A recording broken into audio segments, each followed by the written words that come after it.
Kyakkyawar ɗabi'arki ta zama silar wanzuwar nishadina. Kin kafa tutar masarauta a cikin sashen tunanina. Ba magana na ke ta baka ba, zahiri ne na tabbata. Kin kira gadara mana wadda ba za ta jafar gujewa ba.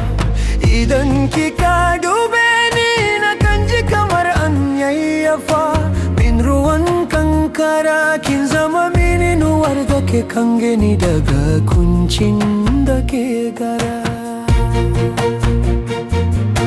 Kamar yadda sanyi ke ratsa tsumma a lokacin hunturu, haka kauna ke ratsa sassan jikina ba tare da tsoron kuru.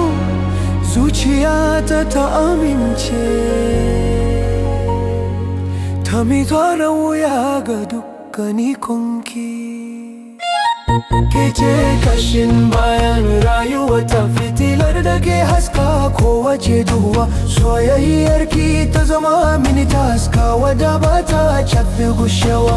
Kin kirawa zuciya ta gida, kin saka mata sakandamin kauna. Daga gare ki aka fara kuma a gare ki zan karkarin muradina.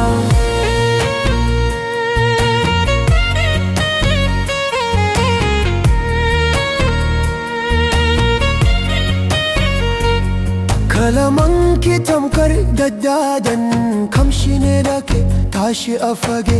Kin raba ni da kuncin kadeci, kin sanya dukkan kunci ya jage.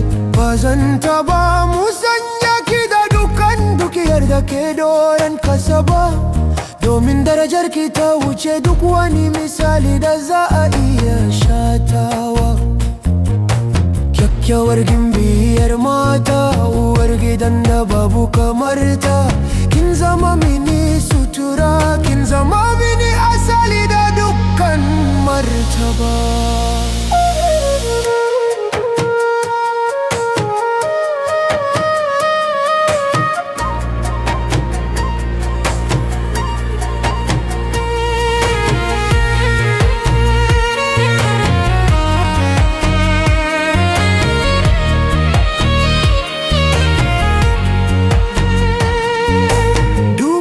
Yadda kika zama silar farin cikin kowace safiya. Bani da burin da ya wuce mu tafi tare a wannan madaidaiciyar hanya. Kin da zamani ta tindadi wanda koyaushe yake fure.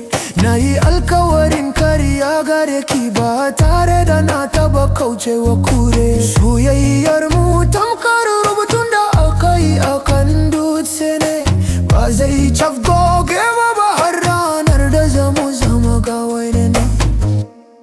Jallar kauna iko ne, amincin rai taskar numfashina ke ce. Har abada na dauke ki a matsayin garkuwa. Kece kashin bayan rayuwa ta fitilar da ke haska kowace duwa. Soyayyarki ta zama mini taska